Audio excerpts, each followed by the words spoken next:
24절에 있는 말씀입니다. 함께 우리 일어나서 함께 말씀 봉독하도록 하겠습니다. 교독할까요? 마태복음 11장 15절부터 시작하겠습니다. 불편하지 않으신 분들은 다 일어나셔서 함께 교독하겠습니다. 제가 먼저 첫 구절 읽겠습니다. 귀 있는 자는 들을지어다. 이 세대를 무엇으로 비유할까? 비유하건대 아이들이 장터에 앉아 제 동물을 불러 이르되 우리가 너희를 향하여 피리를 불어도 너희가 춤추지 않고 우리가 슬피 울어도 너희가 가슴을 치지 아니하였다 함과 같도다. 요한이 와서 먹지도 않고 마시지도 아니하매 그들이 말하기를 귀신이 들렸다 하더니 인자는 와서 먹고 마시매 말하기를 보라 먹기를 탐하고 포도주를 즐기는 사람이요 세리와 죄인의 친구로다 하니 지혜는 그 행한 일로 인하여 옳다함을 얻느니라. 예수께서 권능을 가장 많이 행하신 고을들이 회개하지 아니함으로 그때에 책망하시되 화 있을진저 고라시나 화 있을진저 벳세다야 너희에게 행한 모든 권능을 두루와 시돈에서 행하였더라면 그들이 벌써 베옷을 입고 제에 앉아 회개하였으리라. 내가 너희에게 이르노니 심판날에 두루와 시돈이 너희보다 견디기 쉬우리라. 가버나움아 내가 하늘에까지 높아지겠느냐 음부에까지 낮아지리라. 내게 행한 모든 권능을 소돔에서 행하였더라면 그 성이 오늘까지 있었으리라. 내가 너희에게 이르노니 심판날에 소돔 땅이 너보다 견디기 쉬우리라 하시니라. 아멘. 네, 감사합니다. 자리에 앉아주시겠습니다. 네, 벌써 성탄절을 앞두고 있네요. 제가 교회에 이제 일을 하려고 이렇게 올라오면은 우리 기억하시죠, 여러분들? 우리 성경 암송 구절 했던 거. 네, 그게 이제 작년 마지막 작년이 아니고 요번 해 마지막 2월 달인가 3월 달에 우리가 아마 4번 구절을 그때 암송하느라 그 붙여놓은 게 아직도 저기 위에 있어요. 그게 2020년 그 초였는데, 그러고는 이 팬데믹 사태로 저희가 이렇게 1년을 다 지나고 벌써 성탄절이 됐습니다. 믿을 수가 없습니다. 이맘때가 되면은 사실 굉장히 분주하고 또 조금은 들뜬 마음을 우리가 감출 수는 없죠. 이번에는 다들 과연 그러실까 하는 질문도 한번 해봅니다. 제가 오래전 본 영화 중에 제가 굉장히 좋아하는 영화인데 포레스트 검프라는 영화가 있습니다. 보신 분들은 보셨으면 좋겠는데 한번 안 보신 분들은 보셨으면 좋겠는데 그 영화의 그 한 장면에 이제 연말 그 12시를 이렇게 지나는 그 장면이 나와요. 술집에서 그 주인공과 일행이 이제 같이 이렇게 앉아 있는데 해를 이렇게 넘기는 그 순간에 그 방송이 이렇게 나오면서 다들 막 이제 그 12시가 딱 지나서 막 축하를 하니까 그 술집에 있던 한 여인이 흐리멍텅한 눈빛으로 그 TV를 바라면서 혼자 이렇게 중얼거리는 대사가 있습니다. 그래서 이렇게 말을 합니다. 너무 멋지지 않아요? 네. 이제 모든 걸 다시 시작할 수 있다는 의미겠죠? 라고 이렇게 이야기를 합니다. 어쩌면 세상 사람들이 연말연시를 굉장히 사랑하고 또 자신들만의 방법으로 이렇게 축제를 즐기는 그런 이유가 어쩌면 이런 데 있지 않은가 그런 생각을 한번 해봅니다. 후회 가득한 그 인생의 그 시간들을 고칠 방법이 없으니까 그 한 해를 넘기면서 새롭게 리셋할 수도 있겠다는 이런 거짓된 그 희망에 빠져서 그렇게 축제를 벌이는 건 아닌가 그런 생각을 합니다. 하지만 우리 그리스도인들, 예수님 안에 새 생명을 얻은 우리들은요, 사실 절대로 이렇게 리셋되는 그런 인생을 기대하면서 살면 안 됩니다. 저희들은 새 생명을 얻은 것이지 현실을 도피하면 안 되는 것이죠. 아픈 과거가 없는 사람이 어디 있겠습니까? 근데 그 아픈 과거가 있었기에 오늘날 우리가 있는 것이고, 그리고 또 어쩌면 그 우리가 안고 있는 그 아픔들이 지금도 우리와 함께 하지만 주님은 우리에게 이 아픔을 거치게 하심으로써 또 우리 주위에 나와 비슷한 아픔을 당한 사람들, 고통이 있는 사람들을 공감할 수 있도록 그렇게 우리를 이끌어 주시는 것이죠. 그래서 우리를 사용하시고 우리를 통해서 그들에게 위로가 되고 축복이 되게 하시는 겁니다. 우리 그리스도인들은 이거 극복해 나가야 됩니다. 도망가면 안 돼요. 내게 있는 아픔에는 다 이유가 있다는 것이죠. 그래서 우리들은 어떤 연약한 가운데서 주님을 붙들고 그분이 인도하시는 대로 살기 위해 매일매일 하나님 앞에 우리의 연약함을 고백해야 될 필요가 있다는 것이죠. 그러면서 용서받고 성령님의 인도를 받아야 하는 것입니다.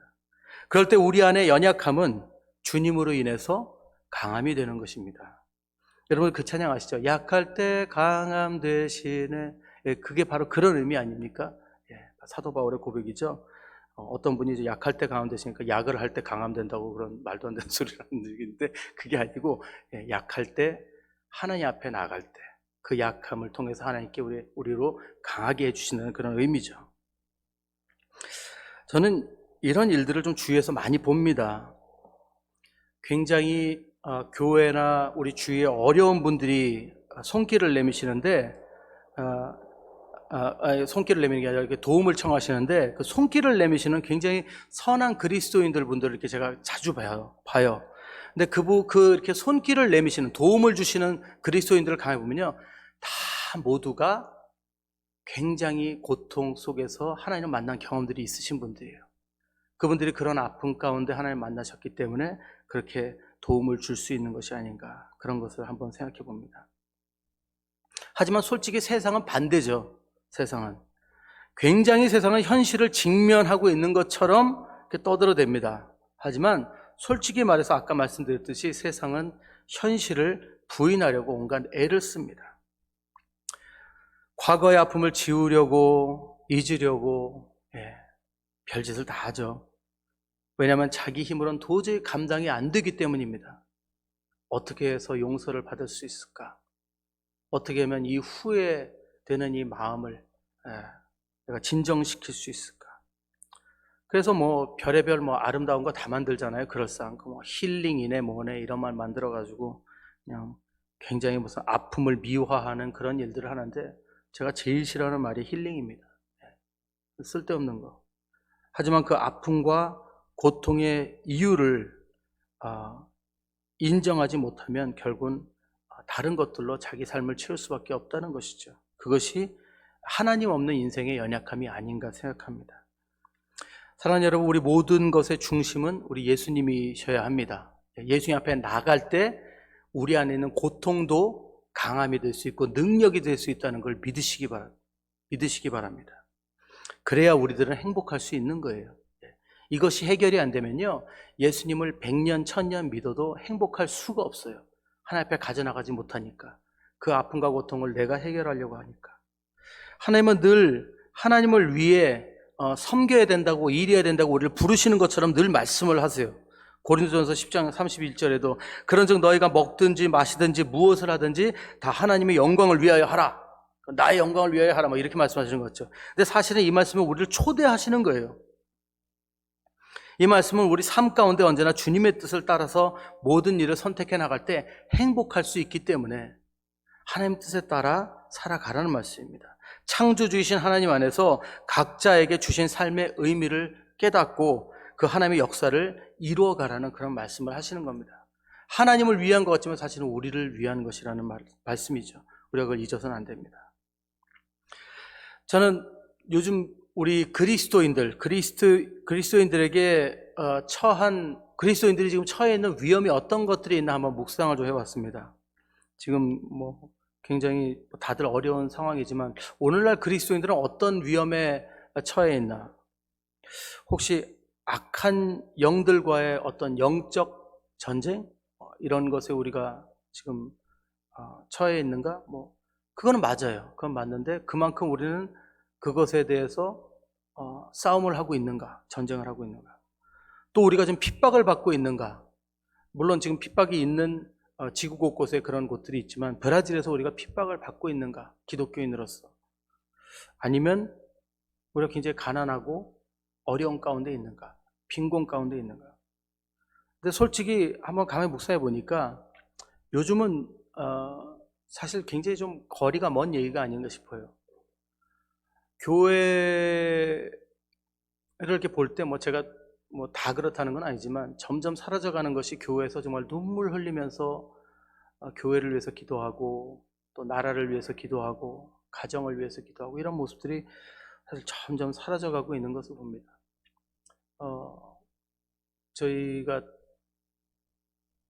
제가 사춘기 때만 해도 우리 저를 가르치시던 전사님들이 매주 모이시는 걸 늘 봤어요.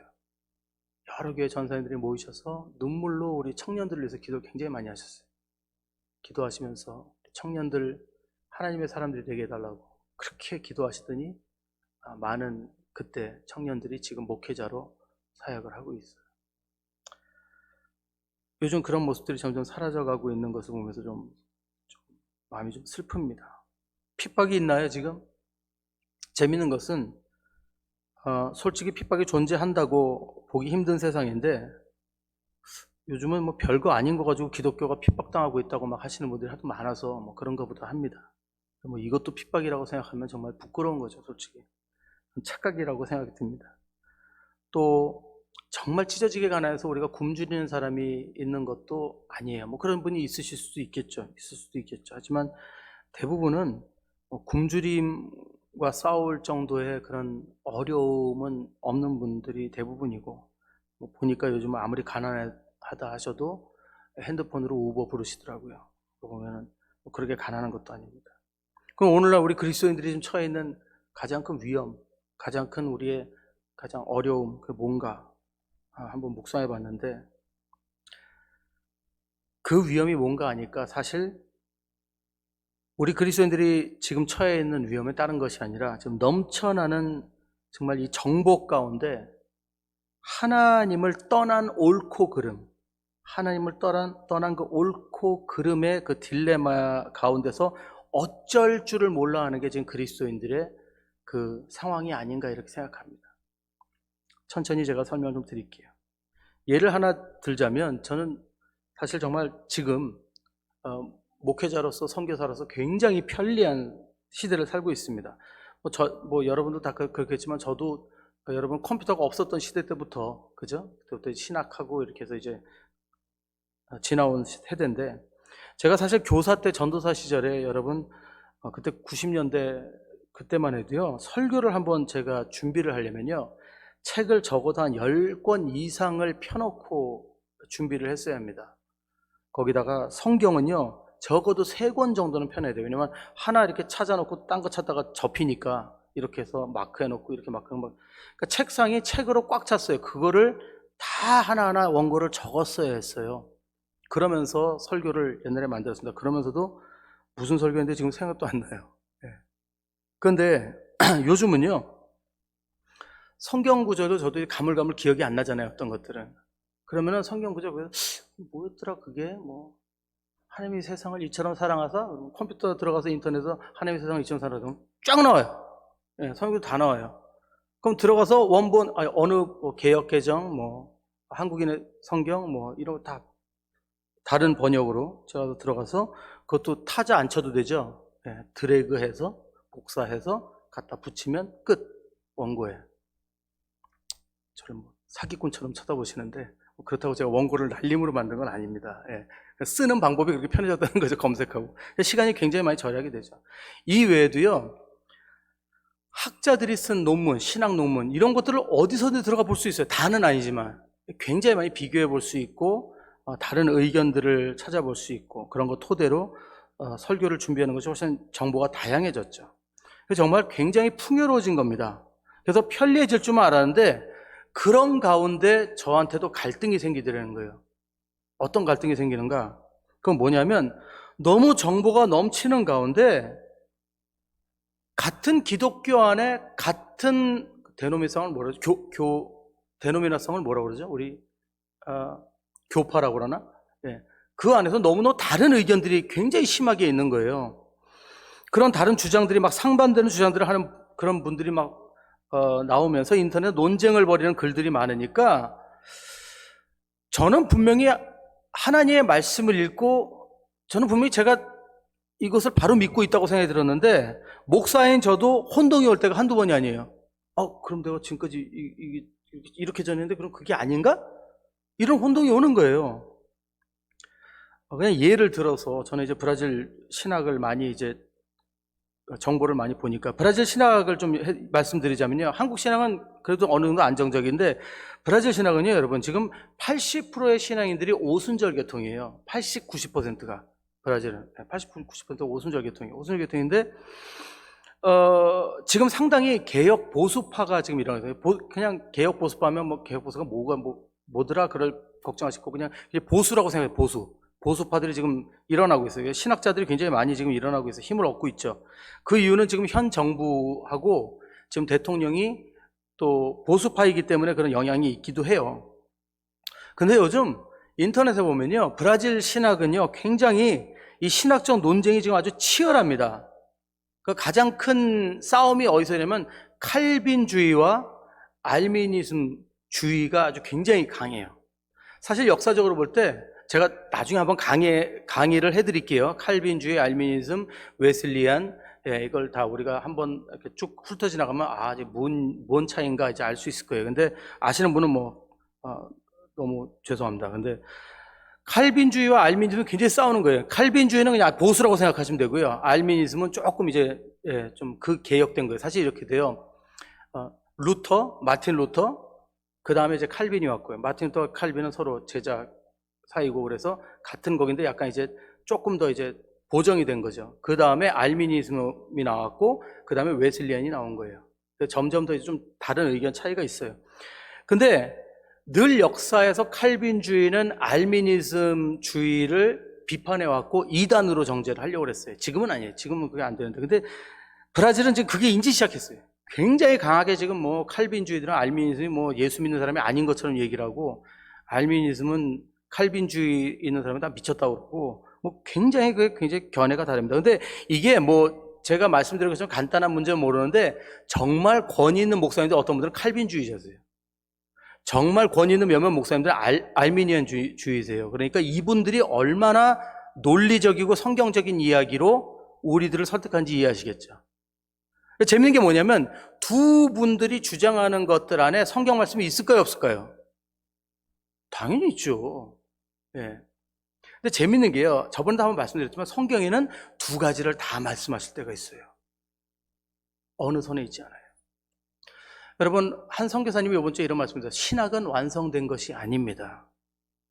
완성된 것은 하나님의 말씀입니다. 신학에 빠지면 안 돼요. 신학은 중요해요. 하지만 신학의 어느 편에 서서 이게 맞아! 라고 하는 것은 잘못됐다는 것이죠. 그건 누구도 그렇게 하면 안 됩니다. 근데 그것 때문에 기독교가 갈라지고 있다는 거예요. 브라질 신학이. 무서운 일이에요, 이거는. 어떤 때는 저도 칼빈이 맞구나 이걸 들으니까 그렇구나, 나도 그럼 잘못 믿고 있었는데 그러다 알미니안 얘기 되니까 알미니안이 맞나? 정신을 못 차려요. 솔직히 말씀하면 한국 신학은 뭘까요? 한국 신학은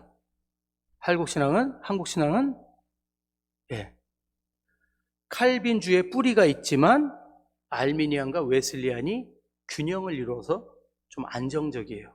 그런데도 지금 굉장히 보수분들은 칼빈 것을 주장을 많이 하세요. 하지만 그래도 안정적인 알미니안과 그 웨슬리안이 같이, 웨슬리안은 감리교 쪽입니다. 같이 교리를 안고 가고 있어요. 자, 이렇게 세 가지 주의가 막 부딪히고 이런 논쟁이 일어나니까 결국에는 가장 중요한 뭐가 빠져 있어요? 하나님의 의견은 빠져버려요. 네. 여러분, 우리가 주의해야 하는 것은 바로 이것입니다. 칼빈이건 알미니안이건 우리가 웨슬리안이건 중요한 것은 그때 케이스 바이 케이스, 그때 우리 하나님 앞에 나가서 하나님의 마음을 살펴야 된다는 겁니다. 우리는 성경에서 벗어나면 안 되고요. 그리고 그때 하나님의 마음을 살펴야 되는 것, 그것이 정답입니다. 결국 해답은 어느 주의보다 하나님이 정답입니다. 하나님 편에 서야지 칼빈주의의 편에 서서는 안 되고 알미니안주의 편에 서서는 안 된다는 것이죠.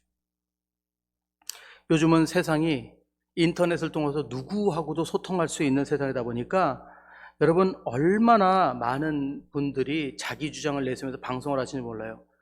여러분, 제일 주의해야 되는 게 저는 유튜브가 아닌가 생각이 들어요. 유튜브는요, 자기가 보고 싶은 거 볼 수 있어요. 어느 주의자들에 대한 거 보고 싶으면 그 사람 거 보면요, 그럼 쏙 빠져버립니다. 굉장히 주의해야 돼요.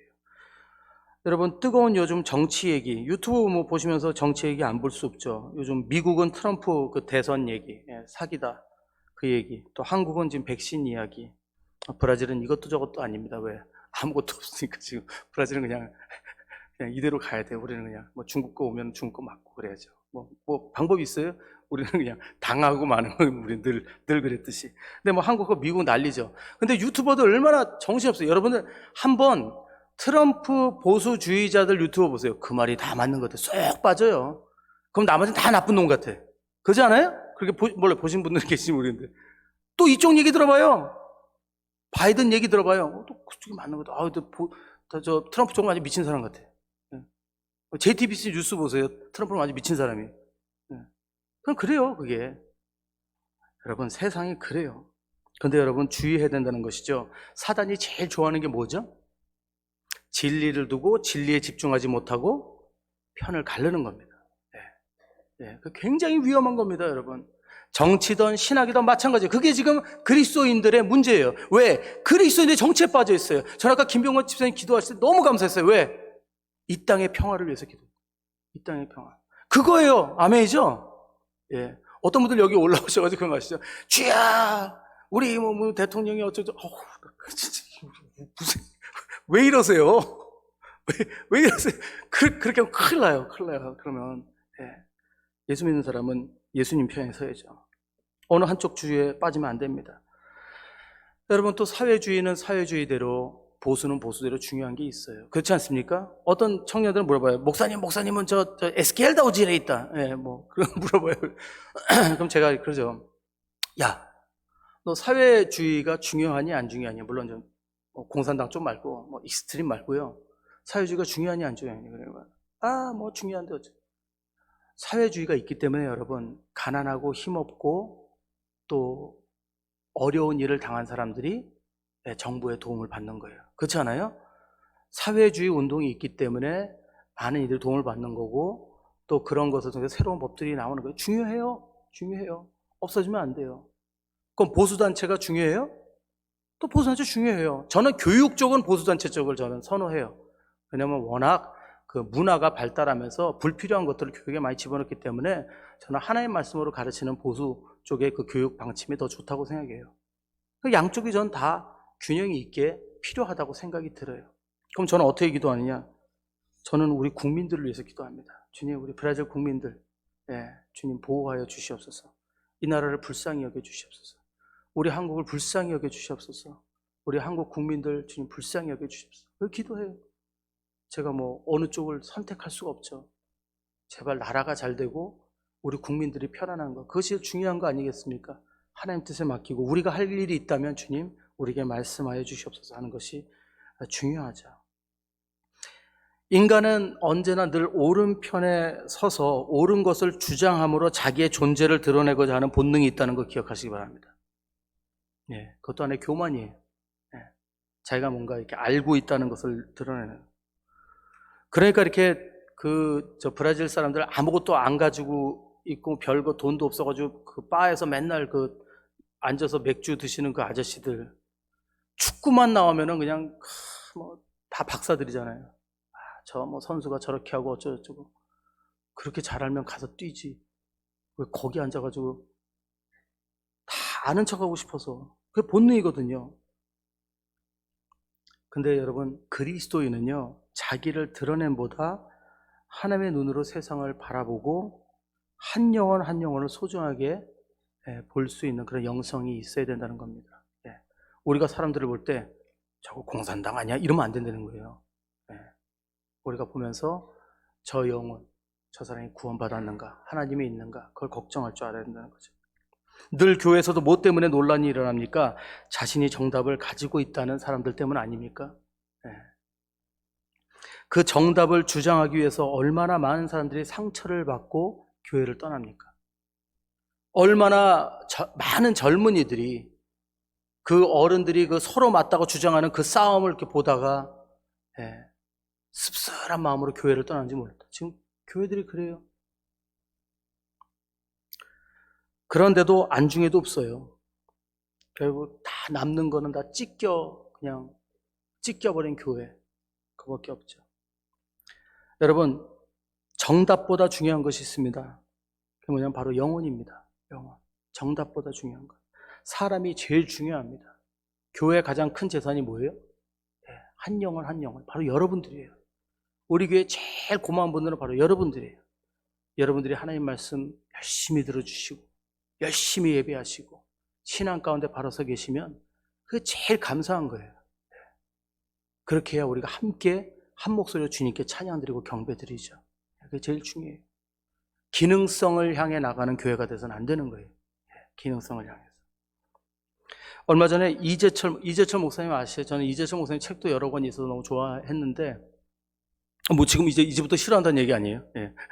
이재철 목사님이 영상 하나 올리셨는데 그게 좀 문제가 좀 됐어요. 그게 뭐냐면, 이재철 목사님이 얼마 전에 코로나 시대 하나님께서 대포를 쏘셨다라는 그런 영상을 이렇게 올리셨어요. 근데 내용이 뭐냐면, 이제 새로운 시대가 열렸다는 거예요. 예배의 새로운 개혁 시대가 됐다는 거예요. 그 개혁이 뭐냐? 이제 비대면 예배를 통해서 새로운 예배의 개혁을 일으키게 되었다는 겁니다. 더 이상 이제 건물에 매인 예배, 형식에 집착하는 그런 교회, 그런 데서 벗어나야 한다는 거죠. 이런 인터넷 예배를 통해서 사람들이 하나님 앞에 예배드릴 수 있게 해야 된다. 그러면서 목사님 이런 말씀을 하셔요.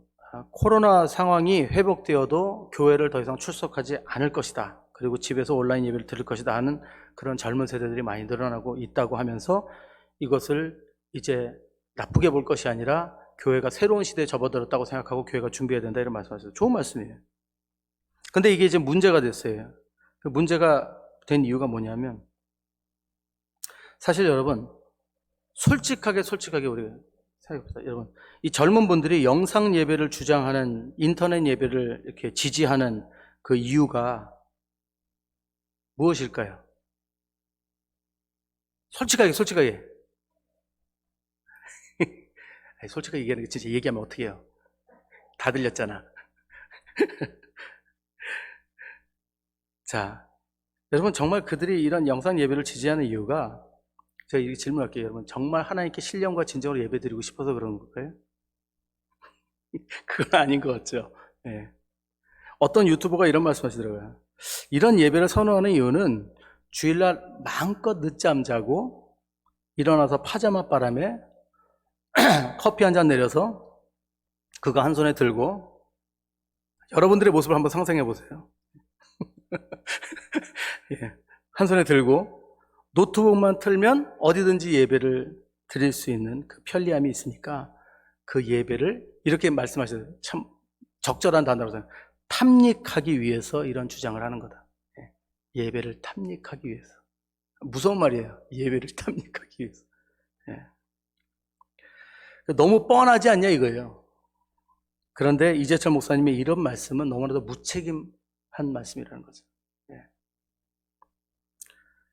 여러분 예배학에서도 예배는요 하나님과의 연합이라고 가르칩니다. 하나님과의 연합. 지금 이 시간은 하나님과 연합하는 시간입니다. 또 형식 같지만 정말 형식이 많죠. 우리 예배. 그렇죠? 뭐 일어나라, 앉아라, 뭐 기도한다. 근데 이 종교적인 행위를 통해서 우리가 하나님 앞에 나가는 것이 예배학의 정설입니다. 그게 필요하다는 거예요, 우리한테. 왜냐하면 우리 하나님은 혼돈의 하나님이 아니시니까. 우리는 규칙을 가지고 하나님 앞에 정결하게 준비해서 예식을 가지고 나가야 된다는 거죠. 다시 말씀드려서 건물이나 형식, 행위, 예식이 절대로 불필요한 것은 아니라는 거예요. 그걸 비판해서는 안 된다는 거죠. 하나님은 영이시기에 신령과 진정으로 예배를 드려야 하지만 우리들은 육에 속한 자들이기 때문에 이 건물, 형식, 행위, 예식 등을 통해서 이것들을 예배 도구로 사용해서 하며 나가야 된다는 거죠. 이것들이 잘못됐고 부정적으로 어떻게든 이렇게 비판을 받는 거는 그것들이 본질인 하나님보다 더 중시될 때가 있기 때문에 교회 건물 형식을 우리가 비판하는 거지 이게 없어져서는 안 된다는 거예요. 이거 필요해요. 그렇잖아요. 안 그러면 성찬식 뭐하러 해요? 집에 가서 그냥 포도주 빵 해서 그냥 하면 되지. 근데 의미가 있잖아요. 우리가 함께 모여서 주님께 한 마음으로 빵을 나눈다는 거, 떡을 나눈다는 거. 이게 우리한테 중요하다는 거죠. 근데 목사님께서 비대면 예배가 개혁이라 하실 때 이런 건물과 행식, 행위, 예식을 중시했던 모든 사람들을 부끄럽게 만든다는 거죠. 그리고 그게 진실이 아니라는 거죠.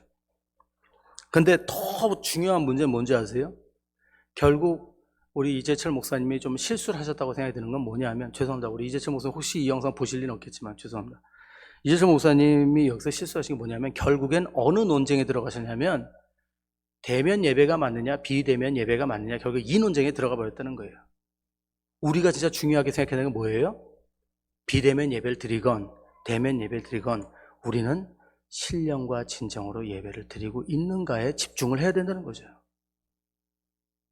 근데 왜 자꾸 편을 갈라놓냐 말이에요, 결국에는. 그게 문제라는 겁니다. 근데 그게 이 세상의 문제고, 악한 영이라고 얘기하지 않겠지만, 우리가 혼동하는 그런 오늘날의 문제입니다. 성탄절이 다가왔습니다.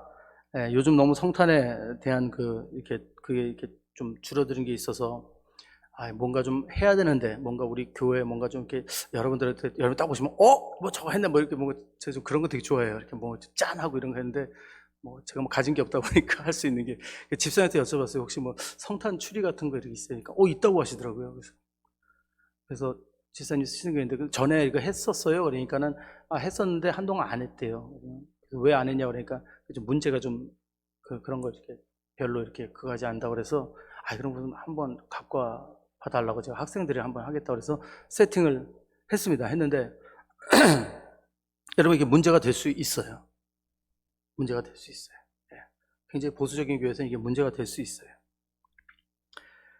자세히 오늘 들어가진 않겠습니다. 제가 성탄절에 재밌는 얘기 해드릴게요. 성탄절 예배 꼭 오세요. 정말 재밌는 얘기 해드릴게요. 그때는 정말 성탄의 탄생의 비밀을 제가 말씀드릴게요. 아시는 분들 계시면 어떡하지? 모르셔야 될 텐데. 자, 근데 성탄절인 결국엔 여러분 25일이 성탄절 아닌 거 아시죠? 그러니까 예수님 탄생이 아닌 거 아시죠? 그리고 크리스마스가 예수님의 생일이란 뜻이 아니란 거 아시죠? 크라이스트마스라고 그랬잖아요. 크라이스마스. 근데 마스는 사실 미사를 얘기하는 거예요, 마스가. 근데 그거는 죽은 자를 기릴 때 쓰는 말이지 탄생을 기리는 말이 아니에요. 크리스마스는 잘못된 말이에요. 우리는 성탄절이라고 해야 돼요, 성탄절. 그걸 비롯해서 어마어마하게 많아요. 바벨론 얘기서부터 들어가야 되는데, 자, 이러다 보니까, 여기에 이제 논쟁이 있어요, 교회마다. 성탄절 이거 지키면 안 되고, 모든 상징적으로 다 띄어야 되고, 저 나무 상징에 대해서 나중에 말씀드릴게요. 여러 가지 굉장히 많아요. 근데 중요한 건 여러분, 여쭤볼게요. 여러분 혹시 여러분들 저하고 저 나무를 쳐다보시면서, 바벨론 왕이요. 혹시 이 중에 그러신 분 계십니까? 아니죠? 아니죠. 혹시 저 별을 보시면서 태양신 아니죠? 아니잖아요. 저는 제 마음속에 저 나무를 보면서 예수 그리스도의 탄생을 감사합니다. 그리고 저는 저 별을 보면서 베들레헴의 그 동방 박사들 인도했던 그 별을 생각합니다. 그래서 감사해요. 여러분 그냥 하나님께서 이런 작은 일들로 우리들의 믿음을 무효화시키지 않는다는 거죠. 이런 것들 때문에. 그것 때문에 벌을 내리시지 않는다는 거예요. 아주 오래전에 브라질 한 교회에서 있었던 일인데, 그 교회 청년들이 밤을 새워서 교회를 장식을 하고 예배당을 꾸몄다고 합니다. 근데 주일 아침에, 이게 중요해요 이제, 신학을 하신 한 장로님, 신학을 하신 한 장로님께서 그것을 보시곤 노발대발하신 거예요. 주일 아침에 누가 이 거룩한 성전에다가 이런 더러운 우상의 이런 그런 것들을 걸어놨냐, 그런 난리가 나신 거예요.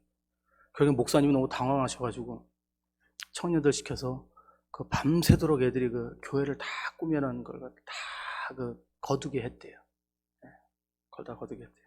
눈물을 머금고 이제 청년들이 그냥 치웠습니다. 그래서 성탄절이 됐어요. 성탄절이 됐는데, 성탄 이제 발표 시간이 있죠. 발표 시간이 있는데, 마침 그 어린이들 유치부 애들이 나와서 이렇게 춤추고 하는 시간이 있대요. 근데 그때 그 장로님의 손주가 나와서 춤을 추는데, 음악이 뭐가 나오냐면 세상 가수가 부른 크리스마스 캐럴, 찬송가 아닙니다. 크리스마스 캐럴에 맞춰서 아이가 막 춤을 추니까 그 장로님이 맨 앞에서 박수를 치면서 좋아하시더라는 예, 그런 이야기를 직접 전해드렸습니다. 우리의 참 관점은 참 상대적이에요. 예, 그게 참 안타깝죠. 오늘 예수님은 이런 말씀하십니다. 마태복음 11장 16절 17절. 이 세대를 무엇으로 비유할까? 비유하건대 아이들이 장터에 앉아 제 동물을 불러 이르되 우리가 너희를 향하여 피리를 불어도 너희가 춤추지 않고 우리가 슬피 울어도 너희가 가슴을 치지 아니하였다 함과 같도다. 이렇게 말씀하십니다. 어쩌면 저는 이 말씀이 오늘 현 시대에 너무 많은 정복 가운데 마음이 닫혀버린 사람들 두고 하는 말인지도 모릅니다. 여러분들이 이제 리더 입장에서 그룹 카톡을 안 해보셔서 그러는데요. 여러분 그룹 카톡을 해보면요. 요즘 젊은 사람들 대답을 안 해요. 그렇다 아니다 대답을 안 해요. 그냥 묵묵무답이 그냥 대답이에요. 어떤 데 그게 되게 상처가 돼. 아무것도 안 썼는데 상처가 돼. 네. 대답을 안 하니까. 대답을 안 하는 이유는 딴 게 아니에요. 다른 사람 의견이 두려운 거예요. 네. 그 눈치 보느라고 그냥 대답 안 해요. 자기가 또 나대는 거 어때? 그걸 하면은 어지간히 연약해. 참. 자, 근데요. 요즘 그리스도인들이 그렇습니다. 요즘 그리스도인들이 너무나도 많은 정복 가운데 마음이 닫혀 있어요. 그래서 하나님의 말씀이 있고 하나님의 진리가 있는데도 거기에 공감하지 못해요. 공감하기가 두려워요. 혹시나 잘못된 거 아닐까? 혹시 내가 다른 편에 서 있는 건 아닌가? 하나님의 은혜에 대해서 반응하지 않습니다. 하나님 분명히 감사한 이유를 주셨는데 할렐루야 하려고 그러다가 하나님 감사합니다 대충 하고 넘어가. 이건 주님이 하셨어 이렇게 말씀하는 분이 너무 드물어요 요즘 시대. 이건 주님이 주셨어요. 왜일까요? 자기 마음이 드러날까 봐. 혹시 잘못된 편에 서 있을까 봐. 그것뿐이 아니죠. 옳은 것을 보고도 흠을 잡고 비판합니다. 누가 선한 일을 해도 이건 성경적으로 잘못된 거야. 너무너무 많아요. 당시 세례 요한은요 감옥에 갇혔거든요. 그리고 예수님은 곧 그가 죽음 당하실 것을 아셨어요. 너무 안타까운 마음에 이런 말씀을 하시잖아요. 18절에 요한이 와서 먹지도 않고 마시지도 아니하며 그들이 말하기를 귀신 들렸다. 참. 요한은 금욕주의자였어요. 그럼 메뚜기하고 석청 먹으면서 하는 메뚜기하고 석청. 자기 재산이 없었어요. 짐승의 털옷을 입고 그냥 메뚜기 잡아서 먹고 꿀 먹고 그러면 살았던 사람인데 그것도 그랬더니 뭐라고 그랬다고요? 참, 이런 소리를 하고 있다. 그리고 또 예수님에 대해서 뭐라고 얘기해요? 19절이죠. 인자는 와서 먹고 마시매 이제 자기는 먹고 마셨더니 말하기를 보라 먹기를 탐하고 포도주를 즐기는 사람이요 세리와 죄인의 친구로다 하니 참.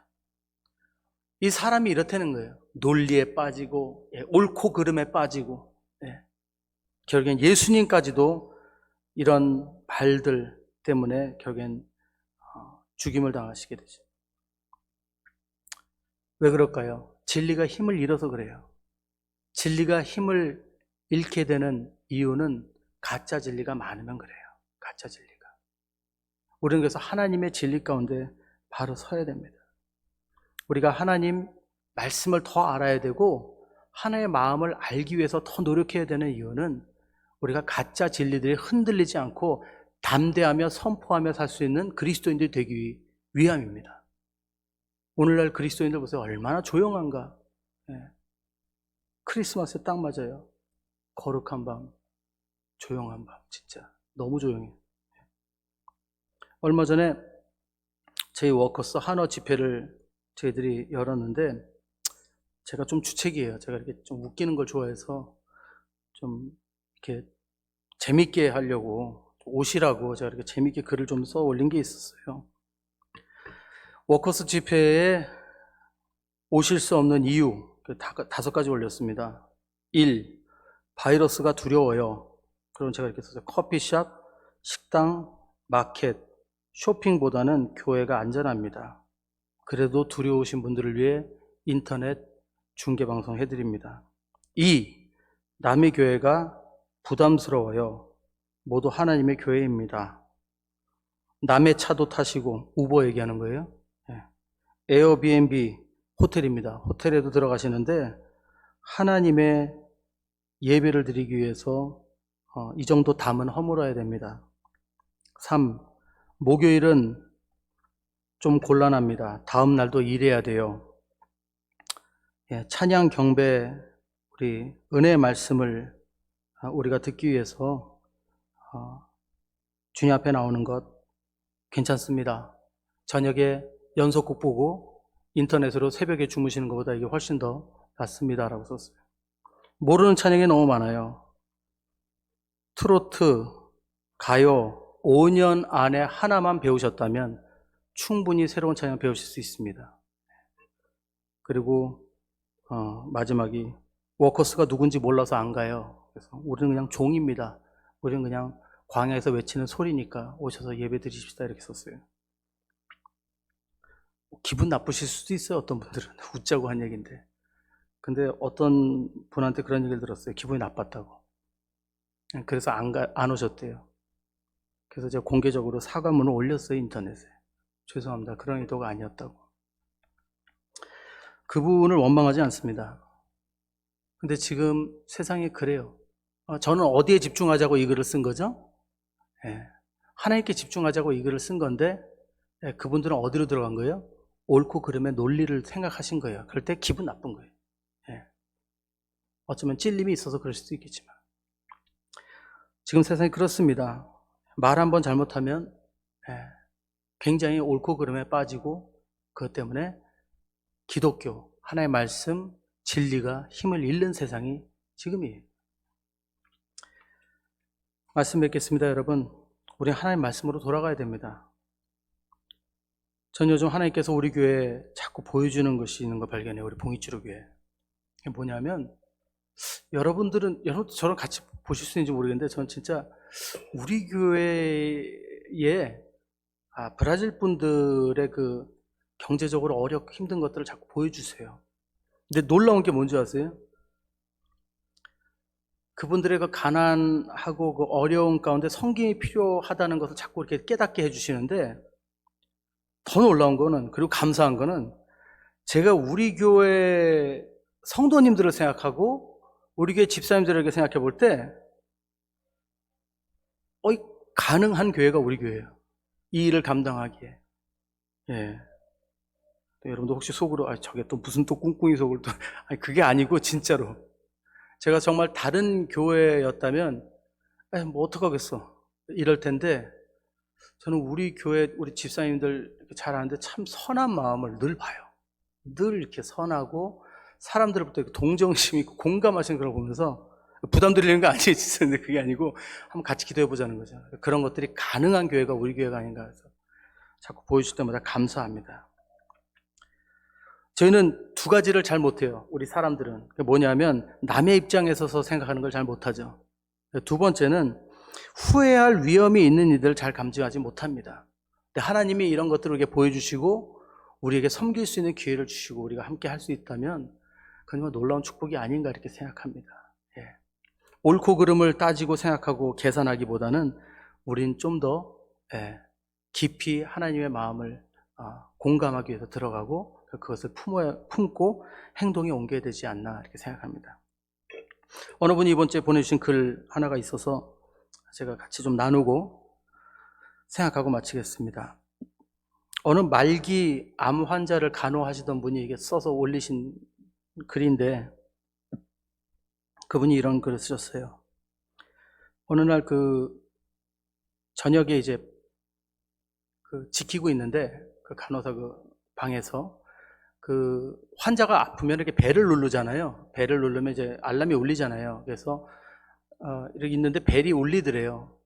그래서 글로 이제 인터폰을 이렇게 해서 네 무슨 일이세요? 했더니 대답이 없으시더래요. 그래서 큰일 났구나 하고 그 방으로 갔대요. 방으로 갔는데 가보니까 보호자분이 같이 옆에 계신데 보호자분은 옆에서 자고 계시고 주무시고 계시고 그 아내가 그리고 그 암 환자 그분이 이게 누우셔가지고 이러고 쳐다보더니 옆에 사과를 이렇게 보이시면서 이거 좀 깎아주세요 그러시더래요. 그 처음에 이제 화가 좀 나더래요. 아니, 진짜 큰일 난 줄 알았더니 불러가지고 사과를 깎아달라고 그러나. 그래서 이렇게 투덜거렸다고 합니다. 아, 이런 거는 보호자분 시키셔야죠. 그러니까. 그냥 좀 깎아주세요. 그러시더래요. 그래서 참고 이제 깎는데 자꾸 옆에서 그거 예쁘게 좀 깎아주세요. 자꾸 그러시더래요. 그러니까 이제 간호사가 이제 좋은 마음으로 하진 않았겠죠. 혼자서 이제 화가 난데 그냥 꼭 참고 보니까 보호자는 계속 자고 있고. 그러고는 깎아드리고 나왔대요. 근데 몇 주 후에 그분이 이제 돌아가셨답니다. 암 환자, 말기 환자니까 돌아가셨대요. 돌아가셨는데 나중에 그 부인이 찾아오셔서 인사를 하시더래요. 그러면서 편지 하나를 주시고 너무 감사했다고 그러면서 그리고 이제 갔는데 편지를 열어보니까 이렇게 써 있더래요. 여러 가지 이제 감사하다는 인사 쓰고 생략하고 내용은 거기에 이렇게 썼더래요. 저번에 한번 그 저녁에 저희 남편이 그 사과를 깎아달라고 간호사님 불러주셨는데 너무 정성스럽게 예쁘게 깎아주셔서 너무 감사하다고 그걸 사실은 그날 자기가 깨 있었대요. 근데 일어날 수가 없었던 게 남편이 자기가 제일 좋아하는 과일이 그 사과라는 걸 알고 사과를 어디서 구했는데 두 손이 쓰질 못하니까 남편 몰래 부인 몰래 이제 서프라이즈를 하고 싶은 거 깎아서 이렇게 주고 싶었던 거죠. 근데 그 마음을 이제 부인이 아니까 자는 척을 한 거예요. 그걸 계속 이거 예쁘게 깎아달라고 하는데 그걸 다 깎아주시고 그걸 깎아주시고 하셔서 너무 참 남편이 기쁘게 저한테 그 과일을 선물을 했고 저는 너무 맛있게 먹었습니다. 그런 인사를 하더래요. 그리고는 간호사가 너무 후회가 되고 미안해서 펑펑 울었다는 그런 글을 읽었습니다. 우리는 늘 눈으로 보고 머리로 생각하고 판단하죠. 그리고 옳고 그른 것을 따지고 그것을 정답을 찾으려고 애를 씁니다. 근데 하나님께서 우리를 부르신 이유는 우리에게 그 이상을 보여주시기 위해서 우리를 부르신 겁니다. 우리가 그것밖에 안 되니까 그것 이상의 것을 보여주시려고. 여러분, 때로는 우리 주위에 어려운 일들이 보일 때요, 우리에게 더 크고 넓은 것들을 보여주시려고 우리는 부르시는 겁니다. 저는 그렇게 생각해요. 그리고 그것들을 순종해 나갈 때 하나님께서 우리들 통해서 하나님의 역사를 이루신다고 저는 믿습니다. 그게 그리스도인들의 삶이라고 생각이 듭니다. 이런 분이 계세요. 저를 만나면은 언제나 이렇게 그런 기도 부탁을 하시는 분이 있어요. 목사님 기도해 주세요. 이번에는 다 잘 되게 해주세요. 이번에는 뭐 하게 해주세요. 그리고 기도를 부탁하는 분이 있어요. 근데 정말 안타까운 건 뭔지 아세요? 그분하고 늘 만나면은 그분은요, 늘 자기 생각에서 벗어나지 못하는 분이에요. 늘 자기 관점에서 누구 얘기하고 이 사람은 이래서 싫고 저 사람은 저래서 싫고 늘 그 얘기하시는 분이에요. 그러면서 저한테는 잘 되기를 기도 부탁하세요. 참 곤란합니다. 저도. 예수님 오늘 마지막에 이런 말씀하십니다. 예수께서 권능을 가장 많이 행하신 고을들이 회개하지 아니하므로 그때에 책망하시되. 예수님의 능력이 없으셔서, 능력을 행치 않으셔서 거기서 회개하지 않았나요? 아니에요. 예수님의 능력을 봤어요. 근데 왜 믿고 회개하지 않았어요? 가짜 진리들을 많이 본 거예요. 저거 예수 저 누구네 목숨의 저 아들 아니야? 가짜 진리 많이 본 거죠. 그래서 이사야 59장에도 1절 2절에 하나님 이렇게 말씀하잖아요. 여호와의 손이 짧아 구원하지 못하심도 아니요 귀가 둔하여 듣지 못하심도 아니라 오직 너희 죄악이 너희와 너희 하나님 사이를 갈라놓았고 너희 죄가 그의 얼굴을 가려서 너희에게서 듣지 않으시게 함이라. 여러분, 이제 성탄절이고 이제 연말 연시입니다. 우리도 많이 힘들었죠. 하지만 하나님께서 우리들을 통해서 또 많은 분들을 축복해 주시기를 원하신 줄 믿습니다. 좀 넓은 마음으로 함께 봤으면 좋겠어요. 넓은 마음으로. 꼭 돈이 있어야 도와줄 수 있는 게 아니잖아요. 한동안 대화를 못하신 분들에게 가셔서 대화를 건네셔도 되고 손 한번 잡아주셔도 되고 세상 방식대로 현실을 부정하기 위해서 흥청망청 니나노 그냥 세상 사람들과 파티하고 지낼 것이 아니라 우리들을 부르시는 그 하나님의 마음을 품고 내가 가지고 있는 생각들의 옳고 그름 그 제한들을 좀 내려놓고 하나님의 눈으로 바라보면서 좀 이웃들에게 손을 내미는 그런 연말연시가 되었으면 좋겠습니다. 우리 함께 기도드릴까요? 기도드리겠습니다. 사랑해 주신 아버지, 너무 감사합니다. 아버지, 세상이 너무 강팍하다 보니까 저희 마음도 다칠 때가 참 많습니다. 아버지, 주님이 이 땅에 오신 지금 이 시기에는 우리를 위해 오신 그 당신의 마음을 받아 우리가 좀 마음을 열기를 소원합니다. 아버지, 들뜬 마음들이 없지 않아 있지만 그 가운데서도 주님의 뜻을 이루게 하여 주시옵소서. 내 안에 모든 옳고 그름들을 무너뜨리시고 주님 말씀에 집중하게 하시고 주님의 뜻을 따라 살아나가는 우리 모두가 되게 하여 주시옵소서. 그리하여 축복을 나누고 기쁨을 나누고 감사를 나누는 이 2020년 연말이 될 수 있도록 주님 축복하여 주시옵소서. 감사드리는 모든 말씀 주 예수 귀하신 이름으로 기도드립니다. 아멘. 함께 우리 찬양 드리면서 나가겠습니다. 자리에서 일어나시고요. 내 영으로 내 마음으로 우리 찬양 마지막으로 선포하시며 주님 앞에 나가겠습니다. 그리고 축도하고 마치겠습니다.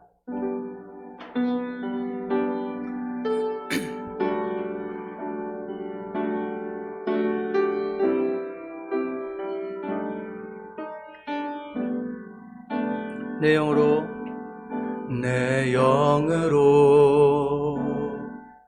내 마음으로 주님을 사랑해. 내 영으로 내 마음으로 주님을 사랑해. 나의 삶 내 기쁨 나의 삶 내 기쁨 모두 주님께 드립니다. 나의 삶 내 기쁨 나의 모든 것 다 드립니다. 내 모든 것 되신 예수 주님을 사랑합니다. 나의 참된 기쁨은 삶의 의미 되시 주를 찬양함이라. 사랑 넘치는 내 주님 품에 영원히 거하리.